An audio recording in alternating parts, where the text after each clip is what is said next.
Hello and welcome to this presentation on India today in rather bizarre circumstances. Because of the situation we find ourselves in, I'm joined by two very special athletes, two super champions who are also in their houses trying to stay safe, trying to be home, trying to overcome this crisis like everybody else. Welcome Mithali Raj, welcome Leander Paes. Lee, to you first. None of us had envisaged it, and this is, as our Prime Minister has said, no less than a national emergency. My first question to you, you have faced battles mentally and physically. How do you overcome a challenge like this? When you are home, you can't train, when you can do nothing. How do you, as a sports person, how do you overcome this and inspire millions of people?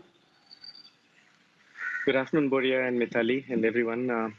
I think this is a real call for peace, happiness, and to practice social distancing. It's imperative that we actually stay at home at this time to make sure that the virus does not spread.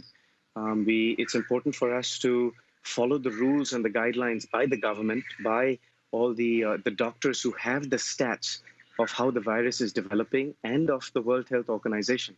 I think it's important for us also to kind of reinvent ourselves, especially for us athletes who travel 40 weeks a year, and we've been doing it for 20, 30 years now. This is very unusual for us. Our careers have come to a halt. We do not have a chance to earn a living. We've got to rely on the savings that we've put away.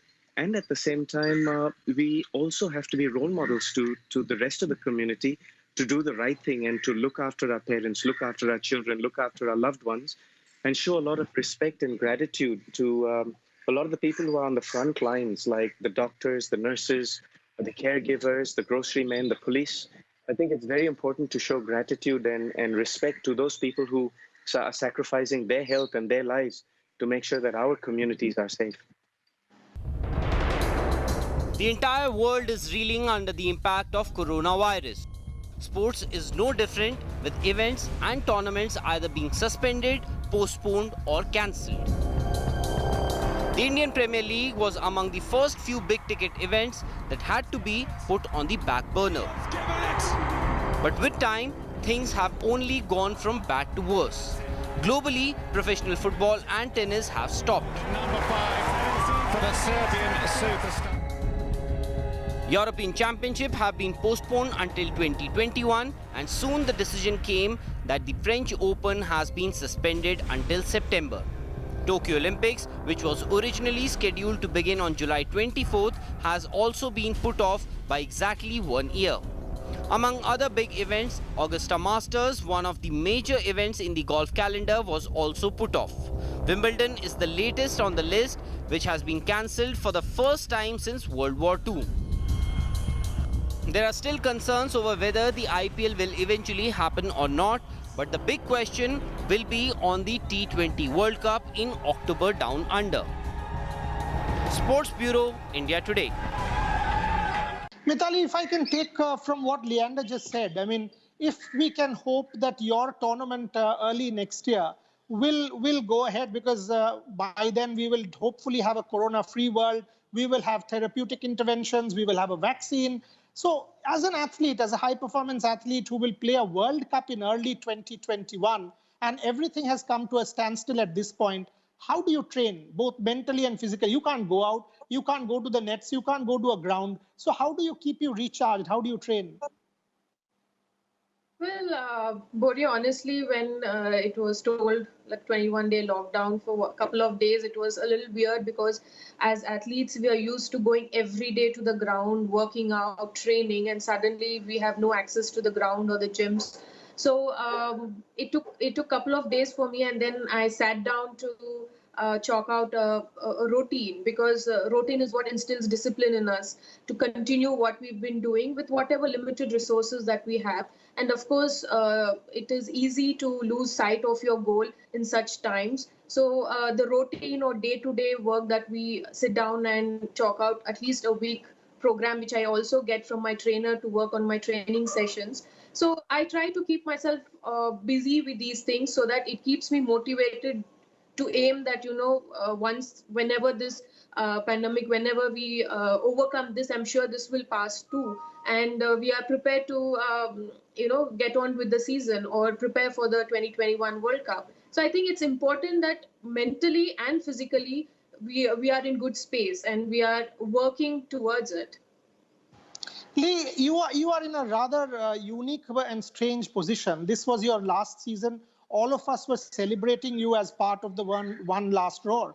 But now it seems there's no French Open, there's no Wimbledon, and possibly no US Open. Now, one news question and number two. I mean, how draining is it emotionally for you? You were giving me a few instances of relatives and close friends who you've already lost. So question number one, can we now tell the world that Leander Paes will at least give us one last roar in 2021, given that the world has taken that away from in 20? And two, how are you coping with personal losses and personal challenges like friends and family who are struggling at this point in time? First of all, Boria, it was my one last Raw season. It's been 30 years on the tour, and this was my farewell tour that I was on. It started off with the Australian Open, and then in Pune, and then in Bangalore, and then a good outing in Dubai, and then two good Davis Cups, one against Pakistan and Kazakhstan, which we won comfortably, and then the last one in Croatia. I think that as athletes and as human beings, we've got to adapt. I feel that if you look at history the way history has, we've dealt with pandemics before, we've dealt with world wars before, we've dealt with so many issues as a human race. And as an individual athlete, yes, I was on my journey for one last row, but I've got to reevaluate that. But now is not the time.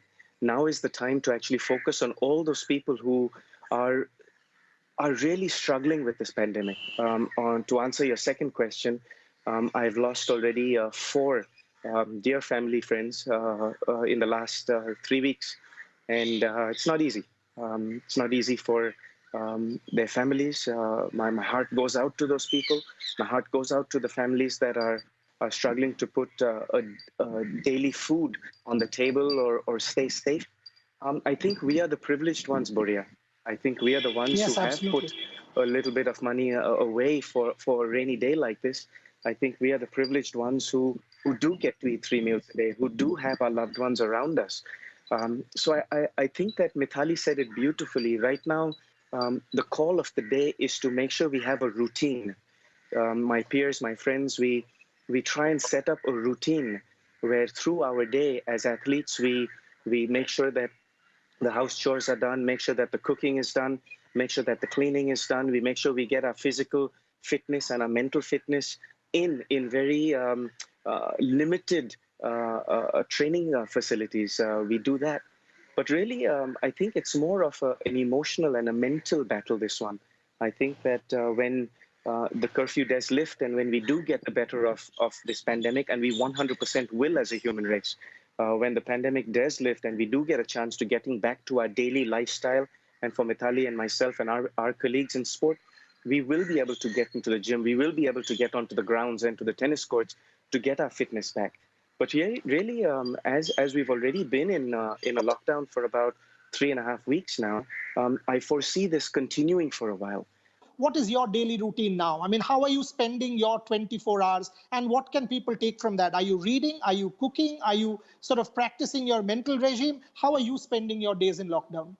I think I'm a voracious reader, so I have started to read a lot of books, fiction, sometimes non-fiction also, and I sketch sometimes. And there is something which I have started to do in this lockdown is to start training so that I can get to see the sunrise early in the morning, and I do my skill session in the evening so I get to see the sunset. So that is something that I have done a routine of sort in this lockdown, is to see the sunrise and sunset every day, so that I don't get that privilege playing matches or training sometimes because we're so tired, we're catching up on sleep. We don't get to see that. So that is something I'm enjoying, and also spending time with my parents, following the news. One should be aware what is happening around the world. And I also get to discuss a lot of other things with my dad, which I don't usually get time to spend with him. And this is how I spend my day and try and do little household chores as and when I can. Leander, fascinating to hear Mithali sort of watching the sunrise, the sunset, and things that we generally, I mean, Mother Nature and us had a disconnect, and now maybe that connect is coming back. This is nature's way of telling us also. We've seen pollution levels go down in the world and in India.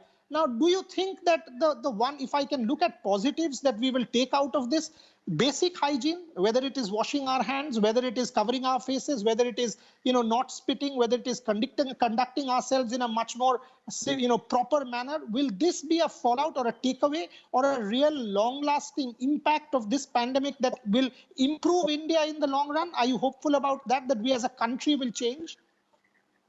I certainly hope so, Boria, and I feel that this is a real necessity, especially in our country, in India, where our population is about 1.3 billion plus.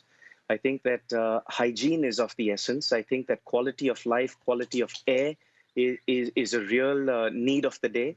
And I think that this is a real wake-up call to all of us as a human race in terms of the amount of pollution that we create during our day or through industry or through our daily lifestyle or habits.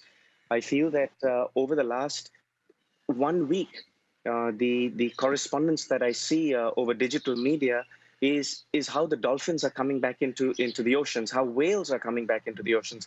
I'm on a terrace at the moment in my house, and I see the birds in the morning. This morning, just like Mithali said, I was doing my sit-ups, my abdominal exercise, my core exercise, and my back exercise, along with my skipping at 6 o'clock in the morning. And I watched the sun come up, and the birds were out here chirping. And we may not get a chance to do a lot of this at home. A lot of us are already on the playing fields at sunrise or sunset. A lot of us are already in the gym training at sunrise or sunset. And a lot of the regular office goers, the corporate world, are on their way to work, whether it's on a train or on a bus, in a car, public transport. And I think that when you look at a nation of 1.3 billion people, we really got to look at this as a wake-up call to be kinder to the planet, to be gentler to the planet. When you look at pandemics like this, when you look at tsunamis, when you look at earthquakes, when you look at typhoons, these are all the planet retaliating to what we have done over generations. So I think it's a real wake-up call, and I wish, so relevant to your question, that we as a human race are kinder to ourselves, we're more compassionate to ourselves, and we also we grow to have a deeper understanding of looking after our planet to make sure that our children have a better world to live in. If I can ask you one follow-up question before I go to Mithali and sort of close this conversation with a few more.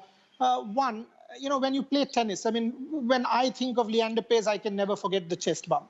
The way the things have, every sport, for example, you shake hands, you meet your fans, the way you conduct yourself for selfies and pose and stuff. Do you think sport, all times to come, at least till the time we have a vaccine, which is about a year from now, or maybe a therapeutic intervention, which is 6 months from now, for the near future, sport will change? I mean, for example, we will do more namastes rather than handshakes. Will you not sort of, the stadiums will have social distancing, whether Grand Slams or any other tournament is concerned? How do you see tennis adapting to this pandemic going forward? As a habit, I already do more namastes than handshakes, more of a cultural expression, and also to protect my hands, because as athletes, we need our hands, to grip that racket and perform. They are our tools of trade. But really, I feel that as a community of the sporting fraternity and the entertainment fraternity, I believe that the rise of sport and entertainment will definitely grow. I feel that as much as the corporate world is really working very hard right now to retain its staff, to retain its working staff in the offices because of the fact that the corporate world has taken such a hit with this pandemic, I feel that entertainment and sport, when this curfew does lift, and it might take some time, it will take 3 to 6 months, in my humble estimation at the moment. I believe we've lost the whole calendar year of 2020 for sport. I believe that as Mithali's World Championships are in early 2021, we've got an Olympics in the summer of 2021, hopefully. I feel that in 2021, hopefully things will get better and we can get back to our daily routine. But to answer that question, I believe that there'll be a much deeper calling for sport and entertainment, because people have been in lockdown for so long, or we are going to be in lockdown for a lot longer.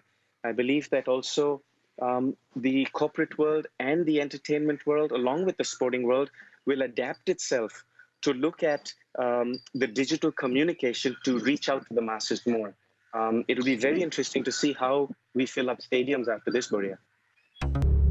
Leander, my final question to you while I close the show. Wimbledon has shown this tremendous foresight. We've seen the report coming in that they were paying pandemic insurance for $2 million. And for 17 years, they've done that. Today, they stand to earn $141 million. Do you also see that is something now sporting organizations? I spoke to the BCCI. They said IPL only has war and terrorism insurance, not pandemic insurance. That you see, sport worldwide, obviously tennis, they will now sort of take a note of this and be far better prepared. I feel that the world as we knew it before the COVID-19 virus is definitely going to change. I feel that especially in the business of sport and entertainment, taking insurance is very, very important, whether it's ticket sales, whether it's corporate endorsements, whether it's television rights.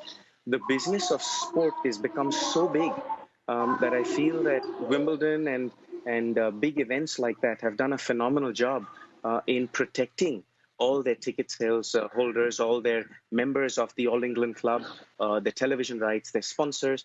And it's wonderful to see that in all sport, that governing bodies as well as teams are doing their bit. I was so proud and so happy to see Cristiano Ronaldo lead the force with his team in Italy, where the club team in Italy, Juventus, was one of the pioneering teams to cut player salaries in a pandemic like this, where people are struggling to keep their jobs, struggling to earn a living day to day. And it's not the three of us, Boria, as we talked about earlier. We are the privileged ones. It's the ones who are on the front lines, the ones who are earning a paycheck day to day, week to week, month to month to pay for their daily wages, to pay for their food, to pay for their electricity and their homes. Those are the ones I'm talking about, the ones who are not as privileged as us. It's great to see that sport leading away and athletes leading the way to come in and support our communities. It starts at home. It starts with our own staff to make sure that they're looked after, to educate them about social distancing, to make sure that their houses have groceries and gas so that they can cook, to make sure that we take care of them financially. So in their time of need today, that we stand by them. I think that each of us play our role in the community to look after the world that we live in. Coronavirus has brought the world to a virtual standstill. Almost every sector is counting its losses, and sports is no different. However, the All England Club, the organizers of Wimbledon, seems to be better prepared than most of the global heavyweights. The All England Club had sought a pandemic insurance policy post-SARS outbreak in 2003. They paid roughly about $2 million annually for 17 years, and following the cancellation of Wimbledon this year, the pandemic insurance policy will pay out an estimated $141 million to the organizers. The tournament and event organizers do take insurance policies, but most or every one of them prefer to keep the pandemic clause out. The chances of holding the Indian Premier League, which also stands suspended till April 15th, this year are also getting grim with each passing day.